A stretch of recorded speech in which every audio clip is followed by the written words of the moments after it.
Et salut tout le monde, on se retrouve aujourd'hui pour parler des épisodes 5 et 6 de la série Star Wars The Bad Batch. Donc on va d'abord se concentrer sur l'épisode 5, ensuite l'épisode 6. La vidéo devrait être assez courte, il n'y a pas grand chose à dire. Ce sera plus un ressenti et un peu un résumé des épisodes. Globalement on aura quand même un peu de contenu quoi. Du coup, épisode 5 qui était intitulé Enseveli, donc épisode centré un peu plus sur Omega. Il y a un personnage qu'on avait vu en épisode 1, donc personnage qui s'appelle Fille Genoa, voilà. Je savais pas qu'elle s'appelait comme ça. Moi, je l'appelle la femme à gros cheveux. Parce que, franchement, je sais pas, je retiens pas son nom. Fille Genoa. Faudra essayer de retenir, hein. C'est pas facile, hein. Mais bon, bref.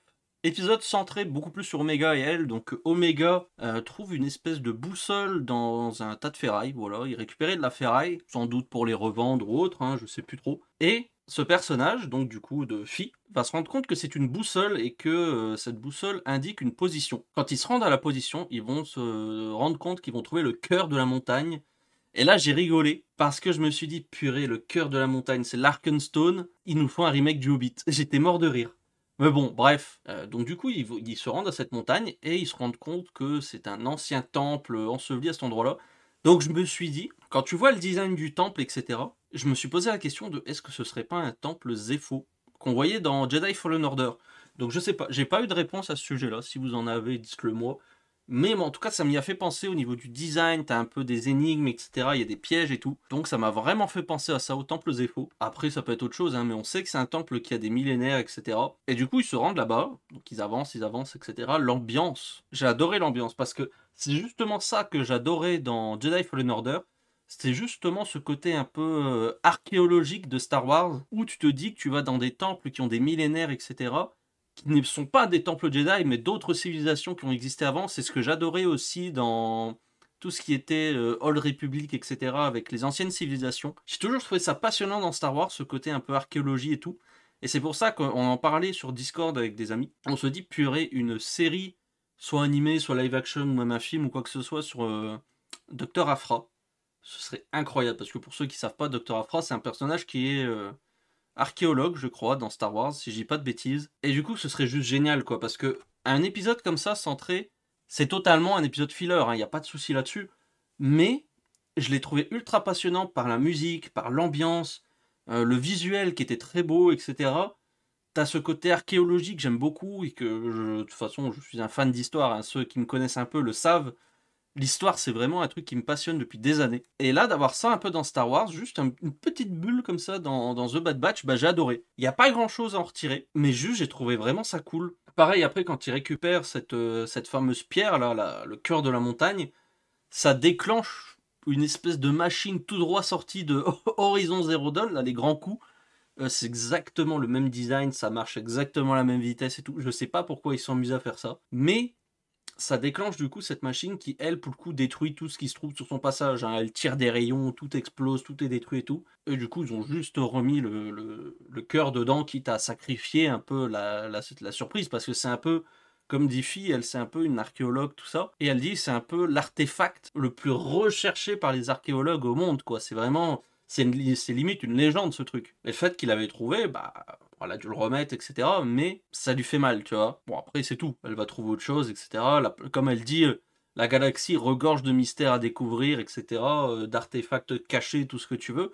Et quand elle dit ça à la fin de l'épisode, j'étais vraiment là en mode, mais purée. Genre, faites-nous une série sur elle et montrez-nous de l'archéologie de Star Wars. Genre, limite, faites-en un duo avec Dr. Aphra, mais faites quelque chose, tu vois. Bon, après, un duo avec Aphra, elle doit être très jeune à cette époque-là. Donc bon, bref. En tout cas, j'ai vraiment kiffé cet épisode 5. Il n'y a vraiment pas grand chose à en retenir, hein. Juste c'est vraiment, j'ai adoré. Voilà. Juste ça. Juste l'ambiance, les décors, etc. J'ai trouvé ça vraiment splendide. Pareil, on va passer sur l'épisode 6. Et dans l'épisode 6, l'épisode s'ouvre sur un plan d'une espèce de base en orbite stellaire de je sais quelle planète. Et j'ai trouvé le plan, quand ça s'ouvre comme ça, bam, dessus, juste j'ai fait là, waouh, ça c'est stylé. Parce que ça, c'était un style visuel de plan, etc., qu'on n'avait jamais vu vraiment dans Star Wars.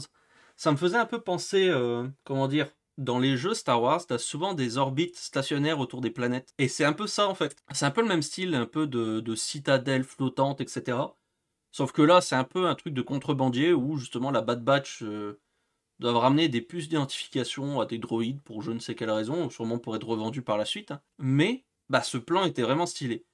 Et du coup, ça nous amène à la surprise un peu générale de l'épisode, parce que dans la bande-annonce de The Bad Batch, on voyait qu'il y avait le jeune Jedi Wookiee Gungi. Et Gungi, c'était un des Jedi qui m'avait le plus touché dans The Clone Wars. Déjà parce que c'est un Wookiee et tout le monde aime les Wookiees, mais juste le principe du personnage, c'est quand il doit façonner son sabre laser, il n'y arrive pas. Il n'arrive pas à faire son sabre laser, et le Jedi, ou le droïde, je sais plus, je crois que c'est un droïde, qui accompagne justement les jeunes Padawan pour faire leur sabre laser, une fois qu'ils ont récupéré leurs cristaux. Et là, il lui dit, ferme les yeux, et imagine que tu tiens ton sabre laser dans la main, tu vois. Ressens-le, tu vois. Fais quelque chose qui est toi, en fait. Le sabre laser, c'est pas juste on te donne un manche, tu mets ton cristal dedans, et c'est réglé.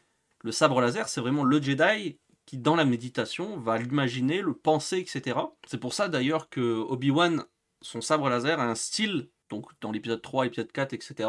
Pas de The Bad Batch, hein, je parle bien de Star Wars. Hein. Dans La Revanche des Sith, dans Un Nouvel Espoir, etc. Le sabre laser de Obi-Wan a un design, et au final, dans Star Wars 6, donc le retour du Jedi, on voit que Luke a le design qui est extrêmement similaire, tout simplement parce qu'Obi-Wan, quand il a conçu son sabre, il en avait fait des plans, et quand il a fait les plans de ce sabre, il les avait emmenés avec lui, tout ça, et Luke, plus tard, dans les affaires d'Obi-Wan, retrouvera ce plan et refera le sabre laser à partir du plan qu'Obi-Wan avait laissé. C'est pour ça que leur sabre est très similaire. Il y a notamment je sais plus comment on appelle ça, l'émetteur, je crois, de la lame au début, qui est quasiment pareil, le bas pareil, bref. Le sabre laser ressemble énormément à celui d'Obi-Wan. Tout ça pour dire que ce sont les Jedi qui eux-mêmes vont concevoir leur sabre. Là où Luke reprendra le plan d'Obi-Wan, mais c'est Obi-Wan qui a inventé le sabre. Donc déjà, avec cet épisode-là, avec Gungi dans The Clone Wars, j'avais adoré. J'avais adoré tout ce truc, puis en plus il fait un sabre laser avec un peu de bois, etc. Qui est très stylé, très proche de lui, parce que les Wookiees sont très proches de la nature, et on le comprend encore plus avec cet épisode, parce que dans cet épisode, on voit notamment que les Wookiees vont aller poser leurs mains sur les arbres. Donc je crois que c'est un arbre Vrokir, si je dis pas de bêtises, qu'on voit dans l'épisode. Hein. Et du coup, ils vont se taire, ils vont entrer un peu en résonance avec les arbres, parce que justement, ils sont très proches des arbres. Et c'est ce qui explique, je crois que c'est Hunter qui dit ça, à Omega, que justement, les Wookiees, pour eux, la planète appartient aux arbres, et non pas aux Wookiees. Là où, contrairement à nous, par exemple, en tant qu'humains, on va dire la planète Terre, elle nous appartient, tu vois. Sauf que non. Là, la planète appartient aux arbres. Donc du coup, quand ils veulent savoir quoi faire, ils demandent conseil aux arbres. Et ça, j'ai trouvé ça très beau. Et du coup, on comprend encore mieux pourquoi ce Wookiee, quand il a fait son sabre laser, il a fait un sabre en bois, tu vois. Parce que vraiment, c'est ce qui est le plus proche d'eux. Ils sont vraiment très proches des arbres. Et j'ai trouvé ça vraiment très beau, très symbolique. En plus, sa lame de sabre laser est verte. Le vert qui représente la nature, exactement comme toujours, quoi. Comme les arbres, j'ai envie de dire. Voilà, j'ai trouvé cet épisode très beau là-dessus, très symbolique. Pareil, ça faisait plaisir de voir des Trandoshan. Parce que bon, ça faisait longtemps qu'on n'en avait pas vu. À part Sid, hein, bien sûr, on la voit. Mais ces contrebandiers, ces chasseurs Trandoshan, là, bah, je crois que depuis The Clone Wars, on n'en avait pas vu. Hein. On en avait vu très peu. Je crois qu'on en avait vu vite fait dans The Book of Boba Fett. Mais je suis même pas sûr à 100%. Donc bon, bah, ça fait vraiment plaisir de revoir des Trandoshan. Pareil, chose que je voulais marquer aussi. Beaucoup disent que dans The Bad Batch, bah, la Bad Batch tire à rayon paralysant parce que c'est une série pour les enfants, tu vois. Faut pas tuer. Sauf que je suis pas d'accord. J'en avais parlé dans la première vidéo que j'avais faite, où justement pour moi, la Bad Batch ne tire pas à balles réelles sur les clones, parce qu'ils les considèrent comme leurs frères. Et ça, je l'avais dit dans ma première vidéo. Et là, dans cet épisode-là, ça confirme bien la chose, puisque la Bad Batch tire à balles réelles sur les Trandoshan, là où dans les autres épisodes, dès qu'ils sont face à des clones, ils tirent avec des rayons paralysants. Donc ça, c'était sympa aussi à voir, que du coup, c'est pas une série pour enfants où il faut pas tuer, mais c'est juste que la psychologie des personnages est assez poussée pour faire la différence entre tuer nos frères et tuer des ennemis, tu vois. Là où les clones sont contrôlés, c'est pas de leur faute, c'est leurs frères, on peut pas les tuer, ils peuvent pas se contraindre à tuer leurs frères. Là, c'est des ennemis, feu à volonté, quoi. Donc bon, ça aussi je l'ai trouvé très intéressant dans l'épisode. Après, c'est pas non plus un épisode qui fait énormément avancer l'histoire, si ce n'est plutôt justement sur ce que je disais sur tout ce qui va être les Wookiees, etc., la mythologie Wookiee un peu aussi, voir un peu ce qui s'est passé sur Kashyyyk, parce qu'on sait que les Wookiees ont été réduits en esclavage, etc., mais on ne savait pas forcément comment ils avaient été capturés. Là, on voit que l'Empire recrutent des Trandoshan, donc des chasseurs expérimentés, pour chasser les Wookiees et les capturer, parce que les Wookiees seront utilisés en esclaves dans les mines, etc., pour construire les bâtiments, parce que c'est connu dans Star Wars, c'est très connu. Les Wookiees sont les plus forts, et ils sont très très longs à être fatigués, donc c'est la main d'œuvre excellente. Donc l'Empire s'en sert. Là, on voit un peu ce qui s'est passé sur Kashyyyk. D'ailleurs, même la Bad Batch n'est pas au courant, puisque elle dit ouais, on va retourner dans un village qu'on connaît et tout. Donc c'est vraiment la traite des esclaves Wookiees, c'est vraiment un truc assez secret au sein de l'Empire, parce que c'est pas ébruité, hein, pas du tout même. Donc bon, j'ai trouvé ça intéressant aussi. Il y a peut-être un détail qui m'a dérangé dans cet épisode, c'est juste que les Wookiees sont montés sur des espèces de gros chats, et j'ai pas compris pourquoi. J'ai pas compris pourquoi ils ont décidé de faire ça. Est-ce que ça avait déjà été fait avant et qu'ils ont juste réutilisé ça? Dans tous les cas, ça me plaît pas pour autant, mais bon, why not, hein. Mais juste, je trouvais ça un peu ridicule, tu vois, de mettre des Wookiees qui montent sur des gros chats. Là où dans Star Wars épisode 3, on voyait quand ils arrivaient sur Kashyyyk que les Wookiees avaient quand même des véhicules volants, etc. Qu'ils avaient des véhicules à eux, tu vois. Là, certes, ok, ils sont proches de la nature, et des gros chats, je sais pas. Ça... J'ai eu du mal avec ça. Bon, après, c'est vraiment c'est les goûts et les couleurs, hein. Moi, personnellement, ça m'a pas plu plus que ça. Je trouvais ça un peu ridicule. D'autres, ça plaira forcément, j'en doute pas. Après, c'est tout, hein, why not, hein. Pourquoi pas? J'ai envie de dire, Obi-Wan montait bien, je sais plus, un Varactyl, je crois que ça s'appelle. Dans l'épisode 3, il montait ça. D'ailleurs, je crois que c'est sur Felucia qu'ils y sont. Et je pensais qu'il y en aurait aussi sur Kashyyyk, tu vois, peut-être pas cette couleur-là comme Obi-Wan, hein, mais au moins des animaux un peu dans ce style-là, quoi. Mais bon, c'est pas le cas, c'est pas grave non plus. Mais voilà, je voulais juste dire mon point de vue là-dessus. Après tout, on est sur sur ma chaîne, c'est pour avoir mon point de vue sur les choses. Donc voilà un peu moi ce que j'ai pensé de ces gros chats. Bah je vois pas ce que je peux dire de plus de cet épisode, parce que comme je dis, il développait pas plus que ça les intrigues principales, etc. de The Bad Batch. C'était pas vraiment un épisode filler, parce qu'on récupère quand même Gungi qu'on avait laissé dans The Clone Wars. On voit quand même des choses, on voit son évolution. On sait pas ce qu'il va vraiment devenir par la suite, parce qu'il le laisse sur Kashyyyk. Est-ce qu'on aura d'autres épisodes avec lui par la suite? J'aimerais énormément.